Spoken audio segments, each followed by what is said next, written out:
and I am your board chair. And I'd also, thank you. And if I'm going to recognize our board members, if you could all stand. Bill Buchanan, Lou Capozzi. Just stand up when I say your name, please. Christine Coffin, Elaine Fradella, Daisy Lehman, Cat Master Angelo, Don Pommier, Carlos Salcido, hopefully I got that right, and Ruth Williamson. Thank you so very much for all of your service. We appreciate it.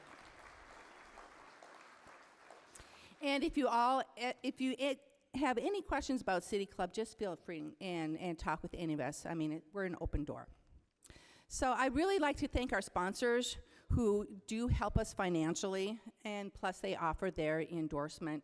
So we really wouldn't be here today without them, and nor would we be here without your membership also, because membership costs do not cover, venue costs, food, that type of thing. So I just like to mention our sponsors for today, and we do have a full list on our website. So Central Oregon Community College, Brooks Resources, Pacific Source, St. Charles, ASI Wealth Management, the City of Bend, OSU Cascades, and Central Oregon Association of Realtors. But very special thanks today to Buchanan Schmidt, who is our sponsor for today. So thank you very much. If you would like to add your name to the list, please speak with Kim, our executive director. Kim, where are you? And I forgot to recognize you. She's way in the back. She's waving back there, and she's our great executive director. I forgot to mention her earlier. Thank you, Kim. So just a little bit of housekeeping items for today. So on your table, you are going to notice that there is a QR code, and that is where you can get a link to the signs on your table so you can engage in today's program, which is going to be very participatory. So make sure you get on that. And then there will also be a person walking around to get your feedback. But earlier I was talking about membership. And so if any new members could please raise their hand and be recognized. Fantastic. And we are doing something new now where we're actually mentioning your names up on the screen. So you are going to be in lights. So, and anybody who are current members, please raise your hand. So great to see. Thank you, thank you. So moderating today's forum is Mr. Neil Bryant. I'm sure he does not need any introduction, but I have a very long list of accomplishments here. He is a former partner of Bryant, Loveland, and Jarvis, and a past state senator. While he was in the state senate, he served as assistant majority leader and served as the whip. I'm not quite sure what that is. Neil was selected to receive the 1995 Outstanding Freshman Legislator Award and the 1998 Outstanding Legislator Award by the National Republican Legislators Association. He earned his law degree from Willamette University in 1973 after attaining his undergraduate degree from Pacific Lutheran University.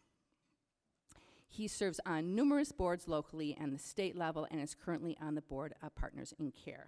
In 2014, Neil and his wife Mary were recognized as the first citizens of Bend in the 2014 by the Chamber of Commerce. Please welcome Neil to the stage.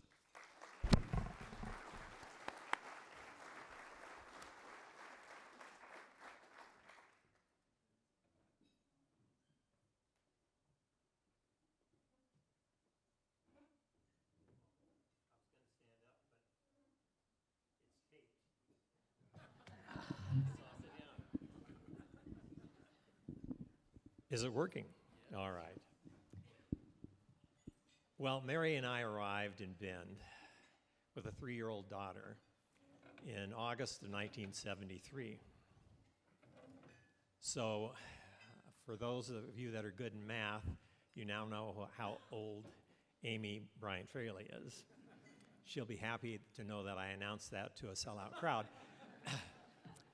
And at that time, Bend had about 13,000 people, Redmond about 4,000.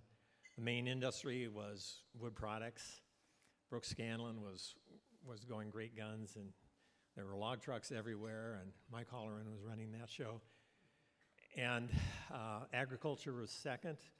A lot of cattle, horses, sheep, few pigs, and llamas and sisters. And then third was tourism, and it was coming along.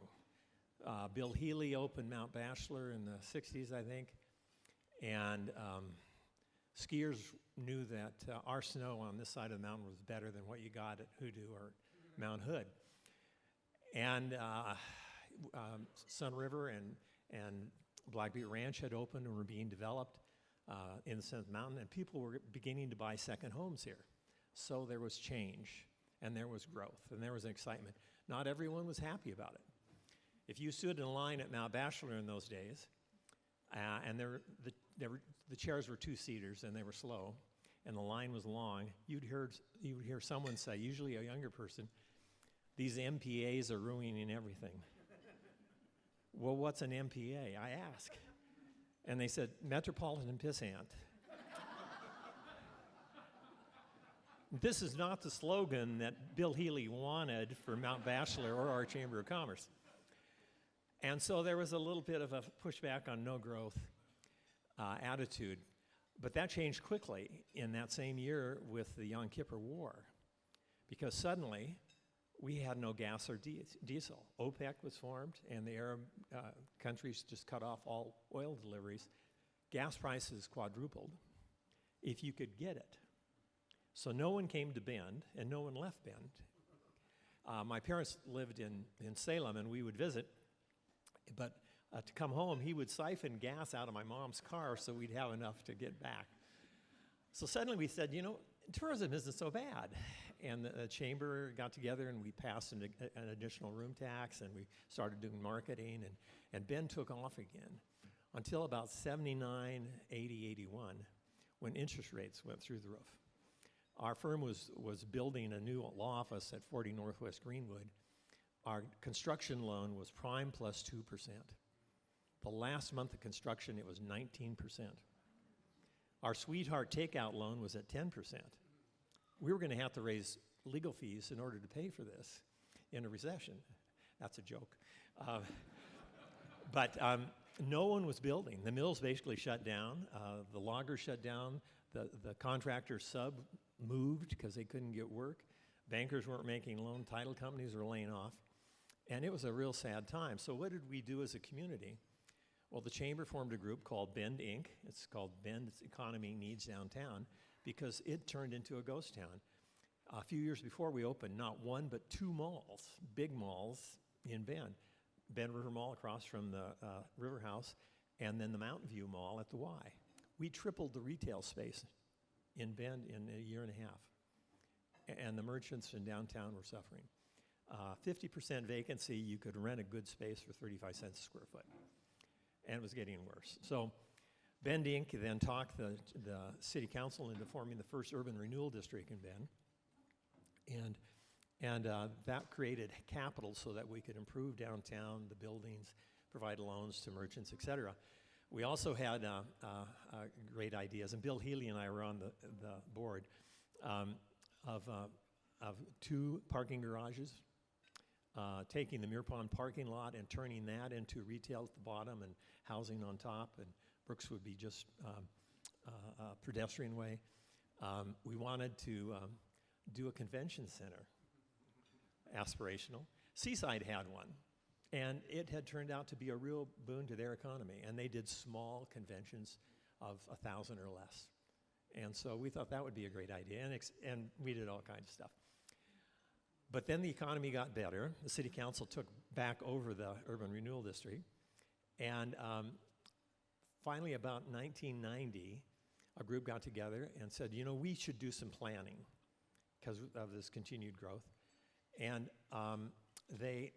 we called it Your Community 2000. It was the chamber, the county, and the city. And so we got together. Not much public input. You had to be invited to give information to us. And it's easier to make decisions that way. And we decided we needed a 4-year university. because the people that we're trying to recruit for business said we want a four-year university, and people that were staying here wanted their children to be able to go to a four-year university. We had to do something with 3rd Street and Highway 97. Highway 97 ran right down 3rd Street with about a dozen lights. You think the traffic is bad at 4 o'clock on the Parkway now. You can imagine what it was like then. And so those are the two things I remember. We put together a report, put it in a nice binder, put it on a shelf, and never referred to it again that I'm aware of. but we got ODOT to form a committee to say, okay, what's the best alternative for Bend? And there was one idea to go around Bend, about China Hat, and then go east, then come back in about Cooley. But when ODOT realized 70% of the people that would be on that want to go to Bend, that's their destination. That's, by the way, 80% now of the people on the Parkway. So the decision was to go down Division Street and some other areas in Bend. It was difficult. I think 39 homes had to be bought or condemned and about 25 businesses. And it took years to build. But during that time frame, the money came from the state of Oregon. And Mike, you used to be on the Transportation Commission. For new highway construction, we took most of the money to build the Parkway. Can you imagine what it'd be like now if we didn't have it? So there's a success and some visioning. Okay, fast forward, 2005, Your Community 2000 begins.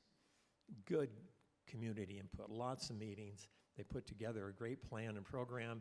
I think it was adopted by the city and the county and the Parks District and other governments about 2007. And it was right after that we had the housing bubble. We went into a recession, 2007, 8, 9, 10. It lasted longer for Bend. But we had a plan. And gradually we came out of that. And it was, Bend 2030. And right now you might ask yourself, well, wait a minute, it's only 2023. Why are we doing a new plan? We've got 7 more years. Well, things change. And what's not really highlighted in that plan is the homeless situation, the houseless situation, how the demographics has changed. And so it's a time to do not only a review of what 2020 accomplished and didn't accomplish, but also where we're heading now. And so that's what you have in front of you. This has been a really improved effort, I think. And the people that have been involved in it, I take my hat off to you. The plan is well written. It's easy to understand. 4 areas to concentrate on, lead groups. It's exciting. It's dynamic. And so now we're going to invite 2 people up that are going to answer all the questions I have. So Matt and Emily.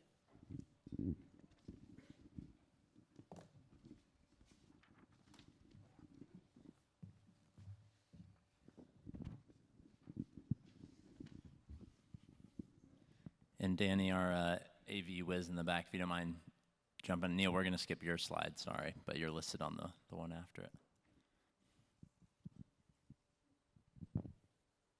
Is this working? Yeah.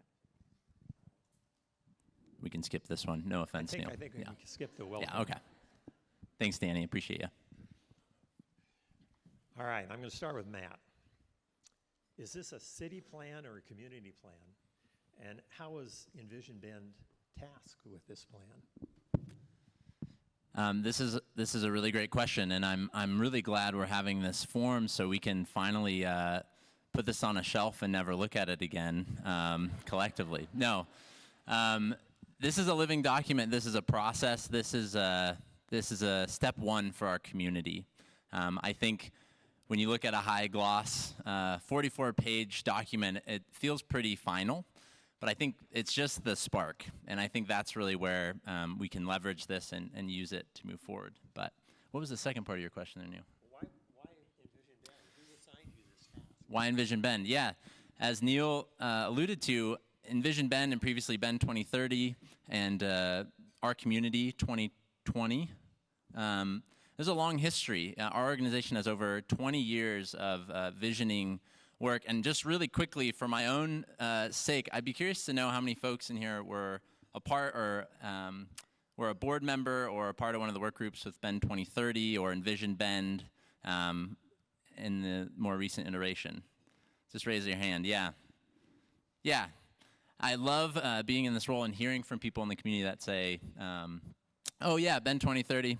I was, back in '06, I was a part of that conversation. And you're still talking about transportation? Yeah, we're still talking about transportation. So I think the real key piece is that it's a community plan. I think Envsion Bend will help as the stewards of this, but really it's up to all of us and the organizations that exist and the structure that we have to take up the charge. All right, Emily, why did you develop core values and a vision statement? Well, because we can't really do much until we identify what we care about. So if we're trying to affect change, we wanted to start with understanding where we all agree and what we value together as a community. So our process first focused on that, on identifying what those core common values are in our community, which is what matters to folks, which is what will enable us to take action. So it was really to find the meaning and what matters, and then from there to construct a vision together, which is very powerful, as you've alluded to that already. Even though your plan was shelved, we have OSU Cascades, right?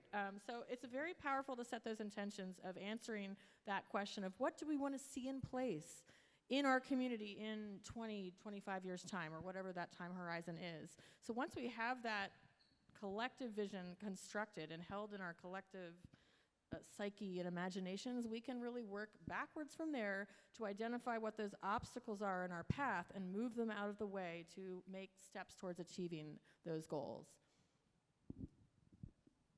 Okay, Matt, how did you finance this? And when we head into the implementation, which seems the most challenging part, how's that going to work? How are you going to sustain funding and volunteers and gather data and all that sort of information?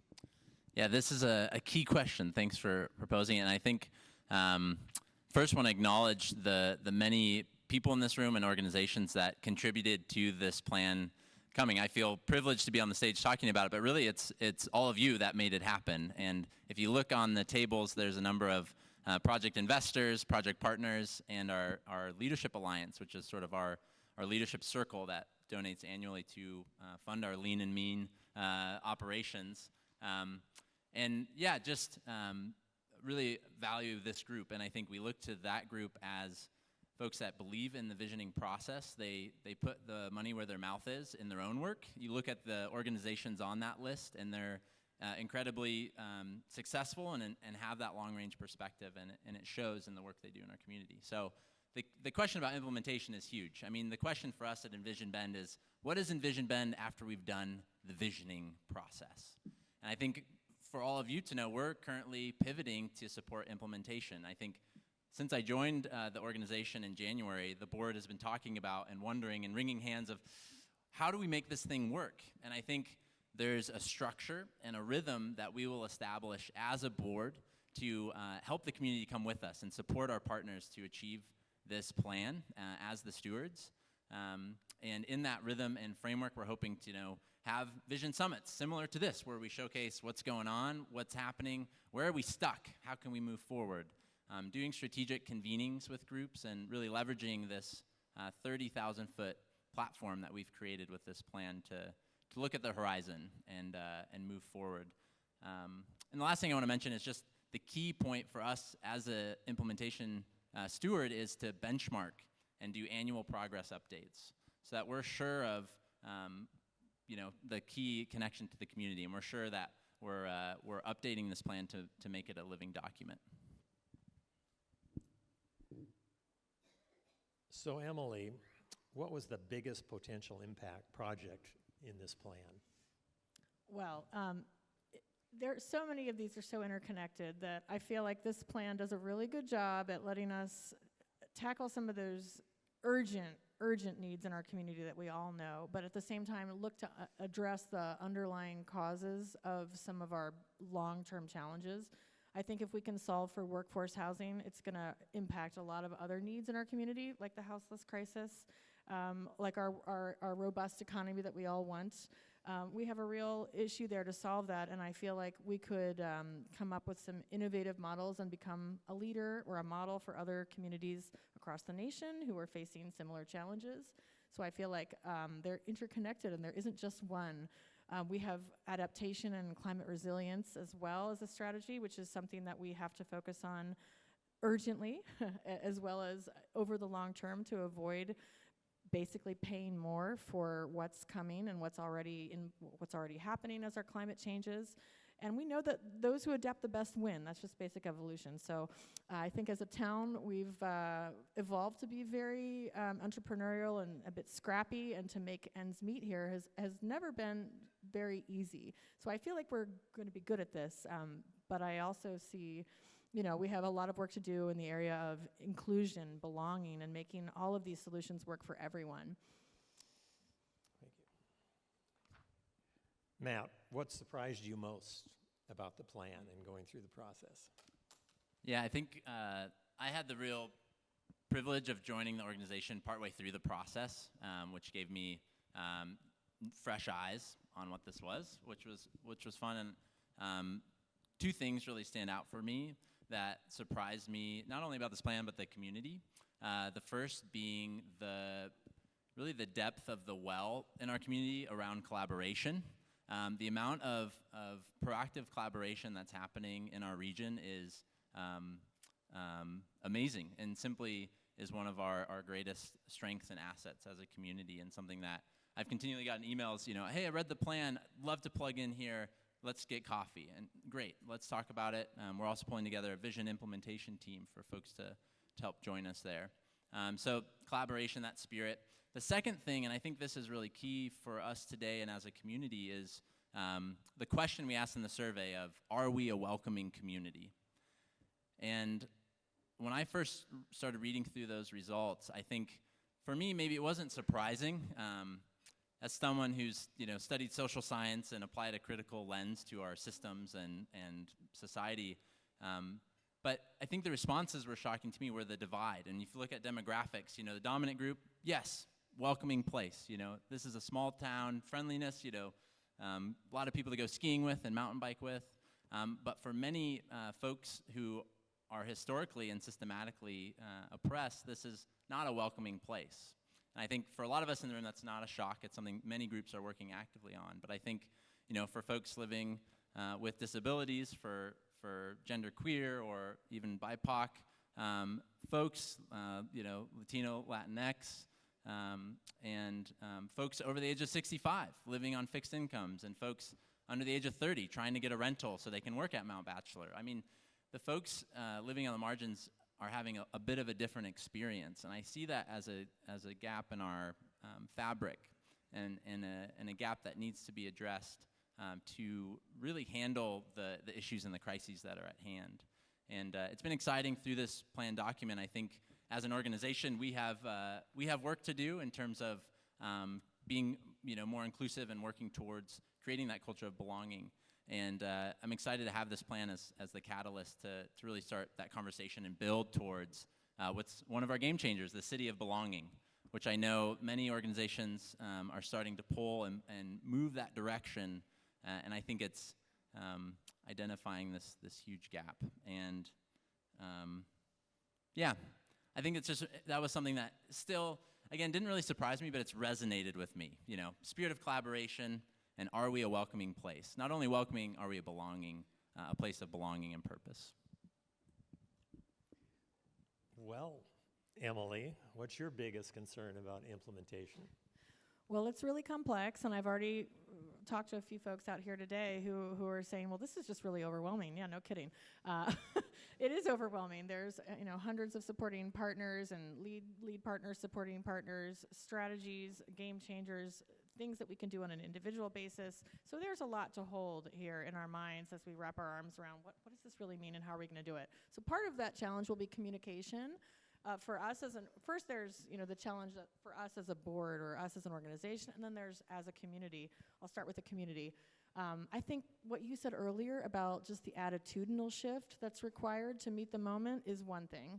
I think we're at that point again with our needing to just have an attitude of achieving this vision is going to require a shift in perspective on infill, on tourism, on just the growth that we're experiencing and the challenges at hand and some of the trade-offs that we have to that we're gonna have to, make here between solving for critical human needs and, retaining some of the feel and the characteristics of our community that we treasure. So there's that, which is the soft side, and then there's the breaking down of the silos and working across sectors to solve some of these tough issues, because if these were easy to solve, we would have solved them, right? These are complex, wicked problems, and we're not the only ones facing them. So we have to be open to working with folks that we're not maybe used to talking to, and creating a new language around that, which happens when we cross sectors. So yeah, that type of engagement and keeping this fresh, keeping this in front of people in a way that's accessible, using storytelling. And then for us as an organization, just figuring out how we can incubate collaboration and continuously learn, adapt, try strategies, convene, and we're going to have to play a flexible role to figure out where do we convene, where we already have conveners, that's great, we can co-convene or not. What doesn't exist yet that needs to exist, where Envsion Bend could play a role to help conceive of an initiative that needs to be birthed and then eventually find its long-term home. So there's a lot to think about, and that's why you're all here today, is because we need to think about this together, and we don't have all the answers, and that's okay. We're going to try to create this one step at a time with all of you. And I'm reminded of all the nonprofits that are in Bend trying to solve some of the same issues we're talking about today. I mean, there are a lot of efforts going on. Okay, this is a question for both of you. What else should we know about the plan? And I'll begin with you, Matt. Yeah, thanks. I think looking around the room, and I think it's something we've grappled with as an organization, is how do we use this document? How do we, what does this mean, and how can we use this tool? And I think I push back oftentimes when people say, great, this plan will solve our traffic problems. It's like, I wish it was that silver bullet, but really this is a powerful tool. It's a platform for us in the region to all move above our fiscal budgets and political cycles and really think about what's on the horizon. Where do we want to head as a community? And I think that's the long legacy of that conversation in our community. That intent is really important and pays dividends and can help us move forward together. The other thing I'll share, and I think this is really valuable for many of the change makers, leaders, really all of us in this room are leaders in this community, that this creates a megaphone for our region. It's pretty unique and required a lot of resources to get this organized, to even find some semblance of consensus on these 28 strategies in the plan. But we're organized. We have our core values. We have where we want to go in the next 5 years. And that can be a megaphone out to our state and federal partners and really help attract and draw resources into the community that coalescence around an idea. So wanted to share that. And happy to answer questions afterwards about this plan or working together further. Okay, I'm going to get practical because, for me, my question would be, well, what, this is a long-term vision. What about this plan? We have a vision for a planning cycle, so this is a 5-year plan. It doesn't have to be exactly 5 years. We're going to see how it goes. Depending on what's being achieved, then we will re-up the plan, reconvene, bring back groups of citizens and subject matter experts and partners to adjust the plan, change the plan as it has to happen. So that's just from a practical standpoint. This will be an ongoing process. It won't go on a shelf. All right, Matt, why don't you lead us through what's going to happen at the tables now? Yeah, the exciting point. Thanks for the attentiveness, everyone. And again, happy to answer questions at the end if you want to come up. We want to hear from you all. And really, this is the first group that we've brought this plan to in this way. And the timing aligned beautifully, and we just launched this in late September. So we want to hear from you all, and we want your help with your pulse on the community and where we're at and where we should focus and have some table dialogue. So we have 4 questions for you all. 2 are using a service called Menti. Some of you may be familiar with that. So use your phone or tablet if you brought it, and there's a QR code at your table on the stand up there to join. Or you can there's a feedback form on the table for you to write down physical questions. And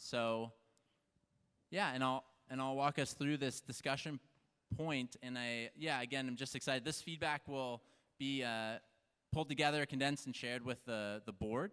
And we really value the input here.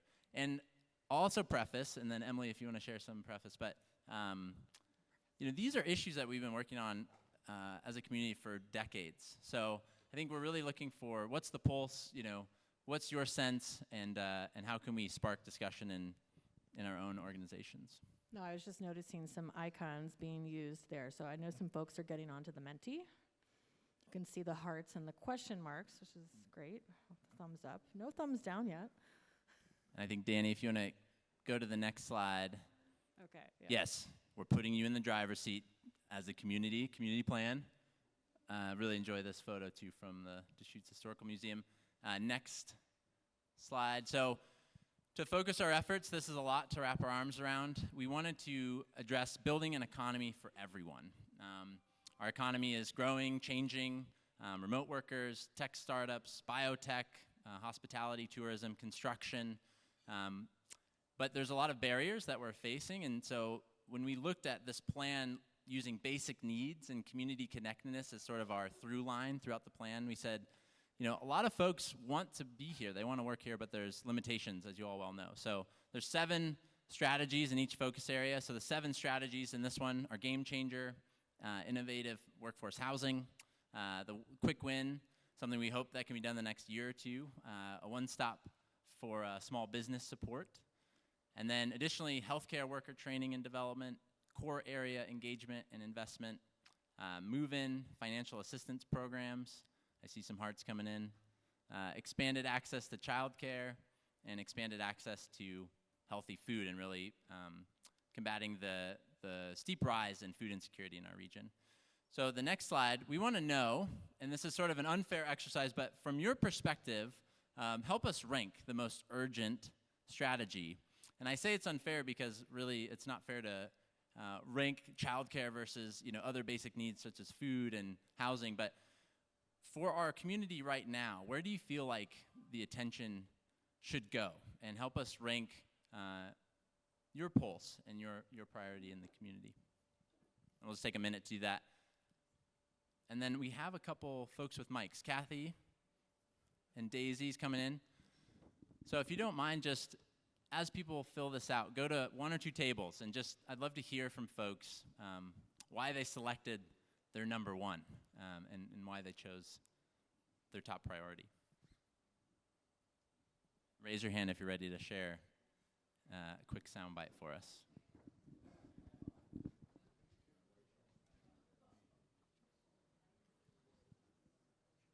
And if you're not using the application, again, there's paper forms on the table that we'd love to capture some of your thoughts.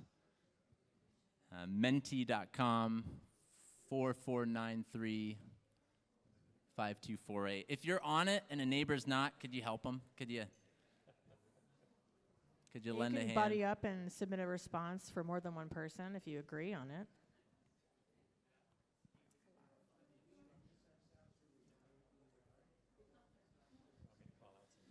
Yeah, so just to clarify, we're ranking the strategies by urgent need.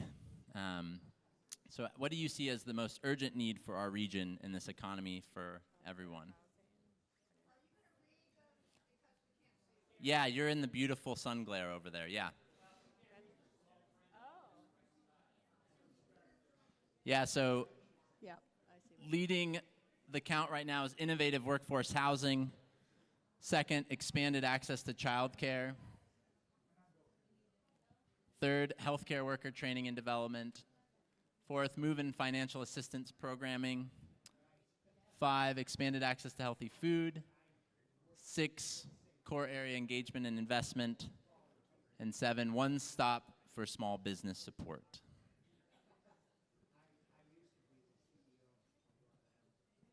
And this is a warm-up question, and grateful for the pulse on this. And I'll pass it to Emily for the next question here. Next slide. Okay, so this is a topic for you to discuss at your tables without your phones. if you pick your top 2 strategies, we'd like to know, what do you think? Just focusing on your top 2 strategies, share amongst yourselves what you chose with your table as the 2 most important urgent strategies to work on right now. And what is it going to take to get that moving? What's going to make that effective? What are some of your ideas for effectively making progress on those strategies? About 5 minutes. About 5 minutes. And please take Talk amongst notes. yourselves. Okay. They're ready.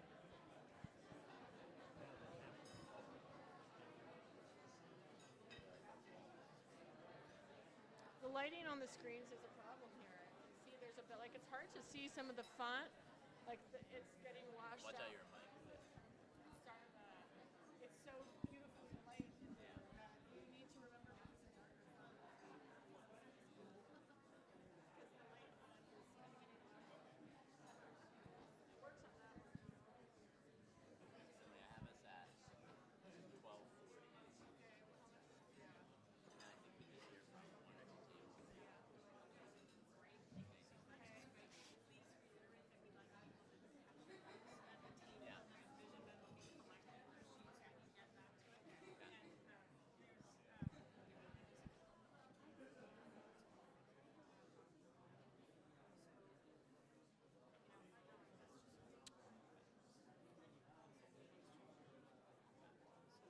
Do only the note table hosts have that worksheet? There are two. Okay, there are two. There are two separate. So they added more tables. So I have one the last. So let's try to, people that don't have a worksheet, prioritize that.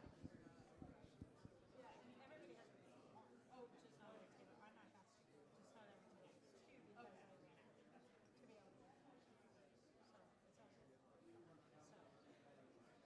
it's okay. Discussion's gone on now. I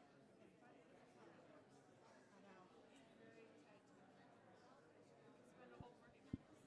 Yeah. I mean, we have 3 days.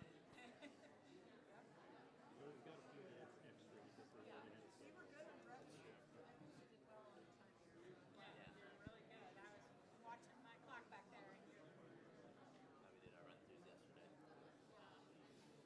Blew it up and put it back together. Yeah. Yep.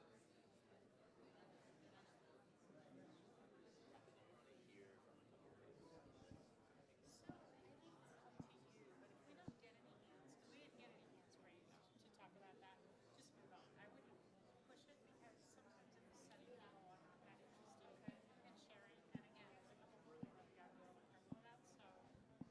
So I think we'll just, move it on if it doesn't apply to your strategy. But just make sure people are capturing things because I think that's the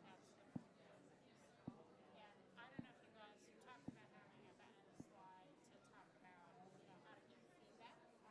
But if that didn't happen, I think you might want to mention that if you want to be part of the implementation team, you can sign up on the website. And there's an info address on there too. So if they have any feedback they want to share, they're welcome to do that. So just to make sure we open that, keep the dialogue going. Is that for you? Yeah, great. Okay. Yeah, but you guys are doing great. I got compliments on the back of the room, not just mine. Yeah, it's a great group. So about 2 more minutes. So if nobody raises their hands, just move on. I'm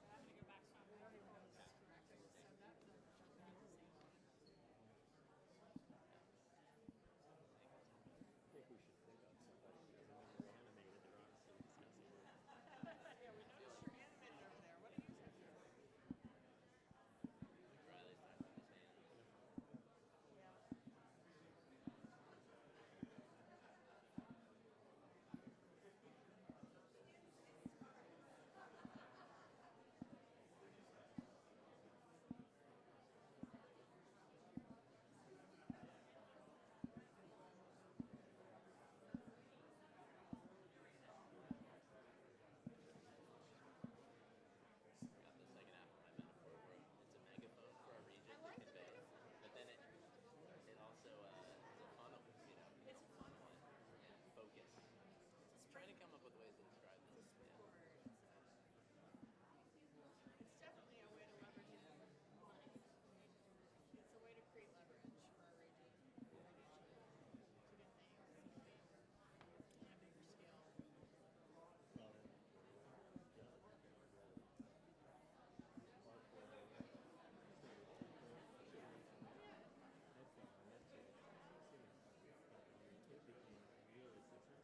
All right, we're going to come back together here.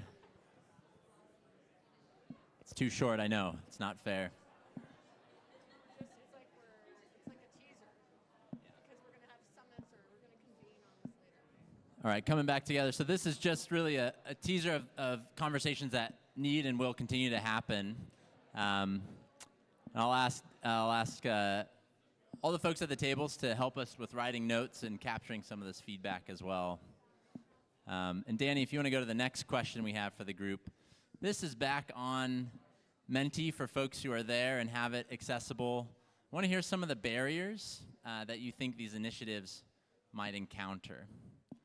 Some of the key barriers you think these initiatives might encounter.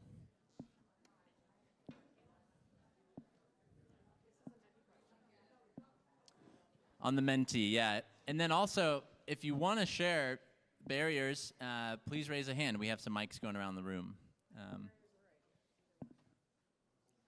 Funding. Either everyone's riding it or one person got there first. Okay. Insurance, resistance to change, I'm seeing. Financing. Permitting. Organization, staying organized. Barriers. Anyone want to share what they wrote and why? Raise a hand. We might start calling on people. We saw some animated speakers. I saw Mike Riley using his hands a lot. I don't know if he's in the mood to talk. No, that's great. We appreciate these, and I think many of these barriers are key to understanding the problem. So continue to plug them in.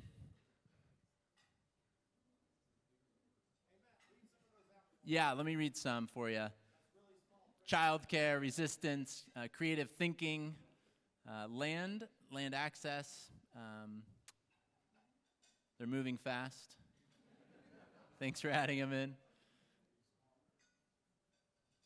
Buy-in from the community, state cooperation.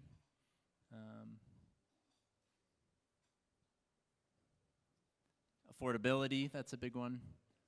Money, cost, funding, financing, permitting are some of the largest ones I see there. But anyone want to add to this in their own voice? I see a hand over here, yeah. One in the back. Oh, wait, if you don't mind, we'll bring a mic to you. It's Jim Lucier, people. This could take a while. I can't give it to you, Lee. Okay. I would say good communication to get people to be involved and worthy and really excited about your system. Thanks, that's a great word. Who else? I saw another hand over here. Okay. Hi, Brian Stalkup, City Club member. We talked a lot about childcare, and we talked about how large organizations are, like St. Charles, are trying to get engaged to help their employees with childcare. I have a company where we have 4 employees, and so it's hard for me to do anything on that scale. Then we talked about, well, what if we had some kind of a co-op where 10 small businesses with 3 or 4 or 10 employees could get together. And then I'm not the chief child care officer, so there has to be some kind of a convener or something we can plug into. Maybe it's the chamber, I don't know who could, would you like to join a child care co-op? Would your business like to be involved with this? We'll kind of set it up if you can help, as a business can help fund it for your employees. So it's just that leadership or needing a convener. It's great. Yeah, thanks for adding that. I know the Chamber and Neighbor Impact and many, many groups are focused on that, but I think there's an advantage of pulling those groups together, sharing ideas and resources.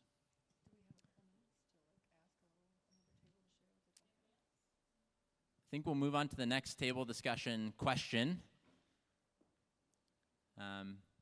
Danny, you're performing beautifully back there. Thank you. So the next question that we have, considering the building an economy for everyone focus area, how would you define success in 5 years? And as a fun exercise, what would a newspaper headline in the bulletin or the source, what would that look like as a result of the work in this area. So I'll read it one more time. So considering the building an economy for everyone focus area, how would you define success in this area in 5 years? What would a newspaper headline look like as a result of the work done in this area? And we'll give you folks, what do you think, Emily, 5-7 minutes to discuss? Yeah, and then we want to hear from some of these tables. We want to hear those headlines.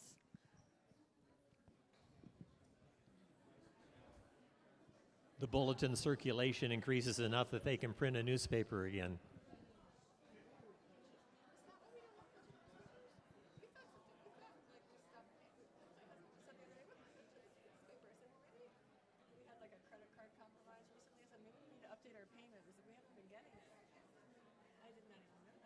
It's all digital now. They don't print anymore. Shows how in the loop we are. Yeah, I know, push me. Well, I've always found for a while, their online format was awful. I think they've improved it.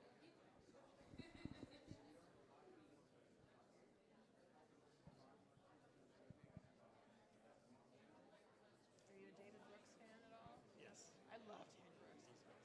He spoke at my grandson's graduation at Really? University of Chicago. He went there. He went there. Oh, he's compelling that book. And he was just in court just speaking about that, and I was jealous. I said, what is it going to take for us to get David Brooks here? You know, we need him to come and show off what we're doing. That's my goal, because he's all about all these amazing social fabric projects. He is, but he's also just such a middle-of-the-road kind of guy who speaks to such a wide range of people. He was a student here at Chicago. He decided to try and take on Milton Friedman, Yes. Nobel Prize. That's on YouTube. Yeah. He had volunteered Uh-huh. early, and he's very articulate. But in the debate, I remember this. just tore him to shreds. Yeah. He was a young thing. He was a whippersnapper. Yeah. Very smart, but yeah. But he commented later on. He said, but Milton Friedman would take him to dinner. Uh-huh. Yeah, just his ideas. And that's what the thing is, like, we need to get back to this culture of, we have problems with ideas, we debate ideas, and it's not the person, we're going to tear apart the idea, but it's with full respect for the human. It's not, and that's what we've lost, I think Last year he had a book called The Second Mountain. Yes, I have that book. I love that book. It is so great. I have too, and I give it to everyone I know. I'm like, you have to read this. And I can't wait to read his next book. Yeah, let's try to get him here. He and David Ignatius both editorializing for Biden to sit down. Uh-huh. We need to have him again. I mean, it's so obvious.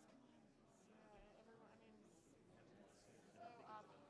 No, and it's really disappointing for lots of Democrats are so frustrated, especially the ready for the new guard to step in. For as many problems as the Republicans have, the Democrats have their own version. It's not quite as acute, I'd say, as what the Republicans are experiencing right now. I know. I was surprised to see that too. It's like, wow, that was not expected.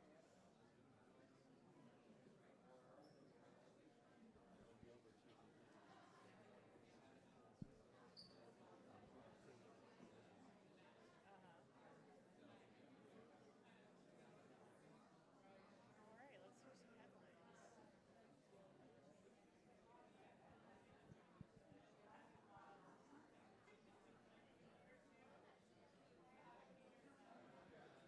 I think we need to wrap this up, right? I think we have about 2 more minutes, and then we'd like to hear from you.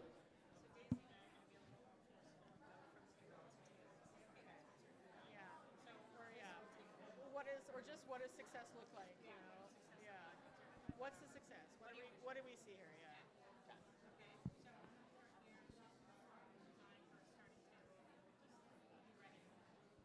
We're ready.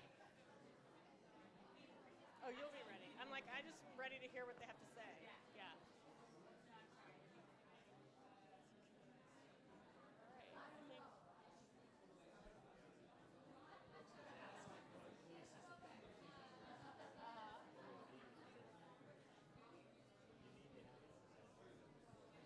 Oh, yeah. It's too academic.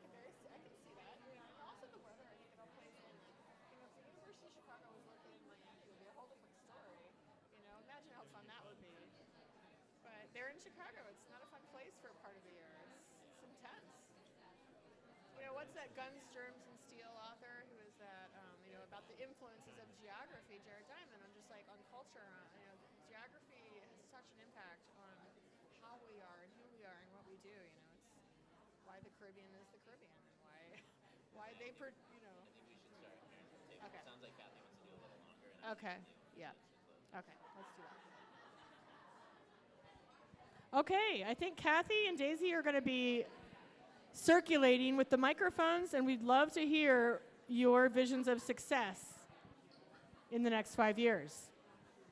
So, All right, we're going to go around to some of the tables, and we're starting here. I heard some great ideas. Do you mind sharing either headlines or ideas? Okay, we can. Oh, you got to hold tight. I understand. So we had a couple different headline ideas. One would be, let's see, innovative center supports 1,000 small businesses in success in the past year.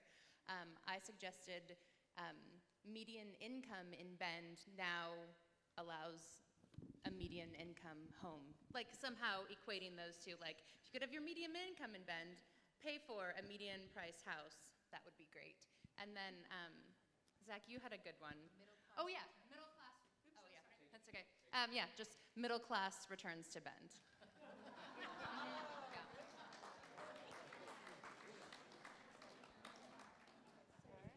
All right, Daisy in the back.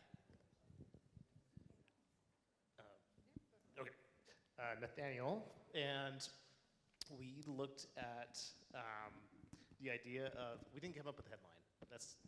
So maybe someone creative in there can come up with one. But we talked about the basic needs, meeting someone's basic needs within like a 15-minute drive or a 15-minute walk even.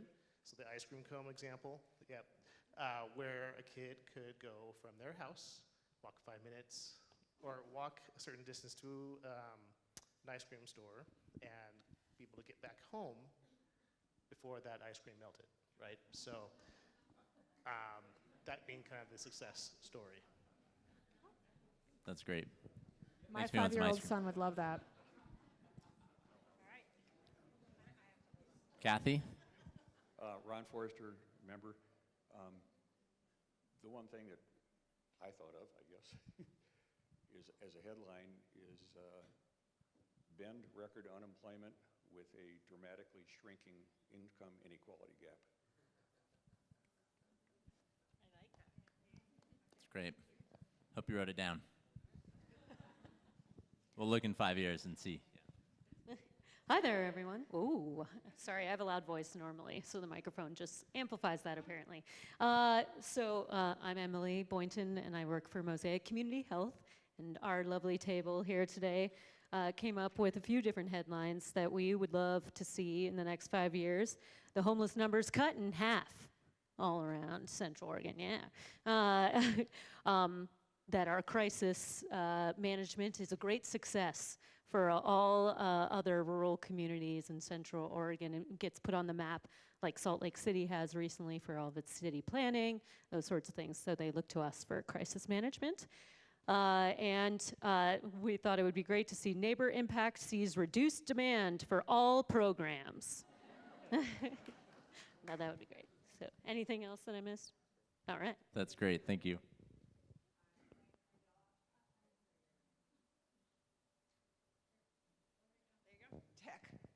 Technology.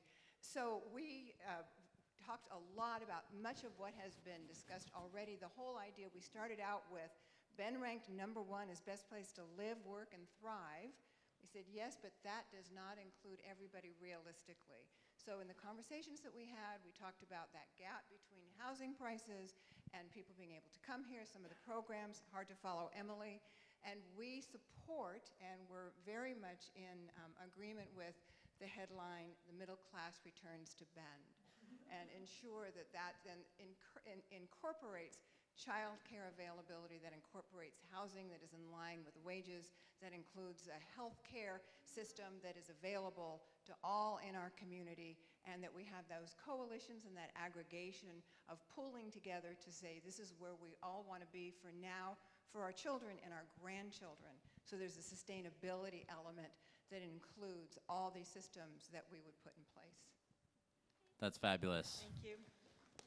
If you're interested in writing some PR for this plan, please let me know. That was really great. I think we'll cut it there unless we have anyone chomping. Daisy, do you have one person? A headline? Mike Riley, City Club member. Marcus LeGrand, who left because he had to go to a meeting, his was "Inclusion Comes to Bend."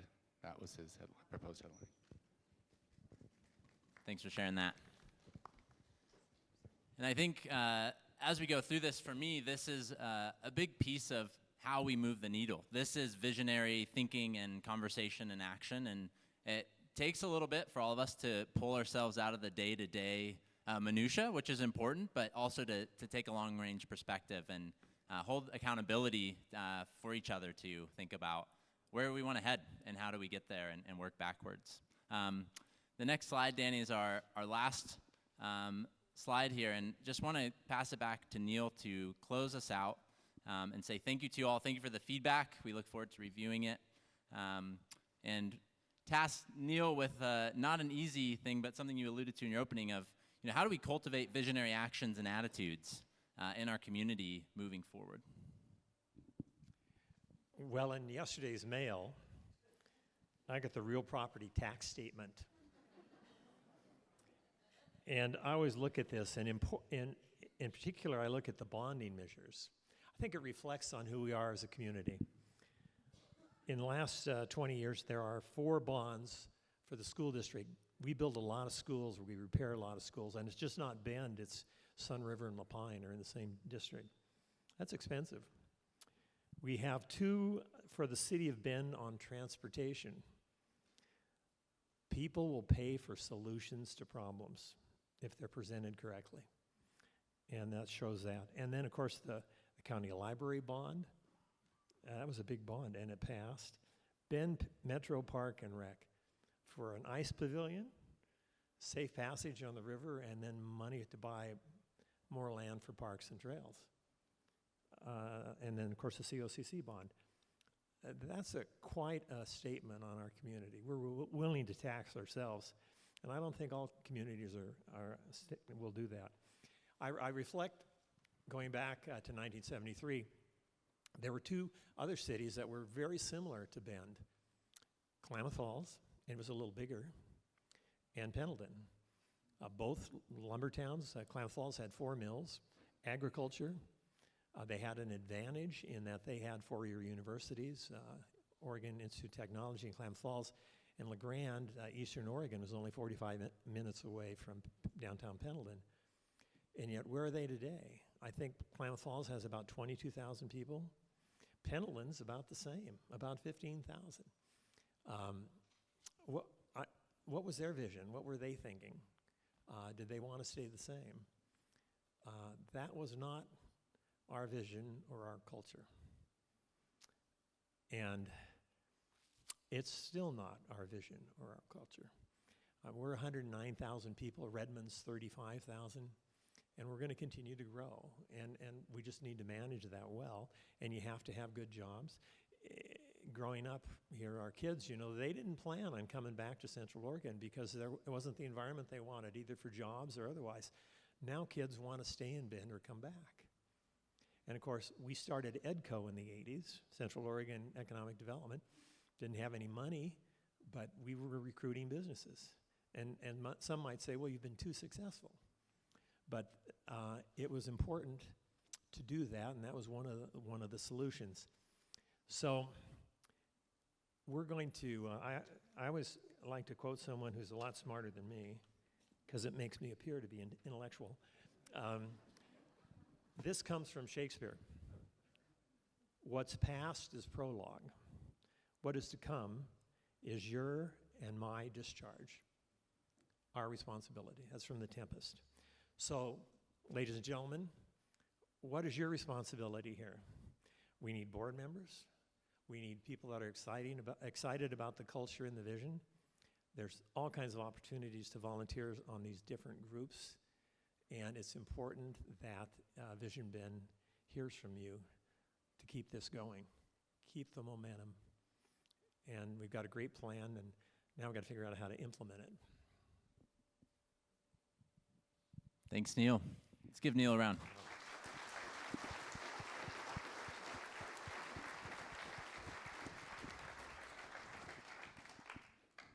And pass it over to Kim Gammon to close us out from the podium. We're using all the mics today. Thank you to Matt and Neil and Emily for leading us in conversation today, and all of you for being willing to participate. As it was noted, not every community is willing to dig in and do this work and the hard work. And thank you to our forum sponsor, Buchanan Schmid. Our next City Club Forum is November 16th, and it's in partnership with the Bulletin, and it will be on the future of e-bikes in Bend. And the forum will be held at the River House. Registration is currently opened, and the Bulletin will have a lead-in article on November 12th. As I mentioned, registration is open for that. It's a short turnaround. We have 3 weeks. That will be our last forum at the River House. This is our home for 2024, so we will be here all next year. City Club exists with the financial support of our members, sponsors, and donors. We hope you consider joining us today if you're not a member, or taking a look at our sponsorship opportunities, or making a contribution. We need deeper community support to continue to bring these forums to you. Thank you so much for joining us today, and we will see you all soon.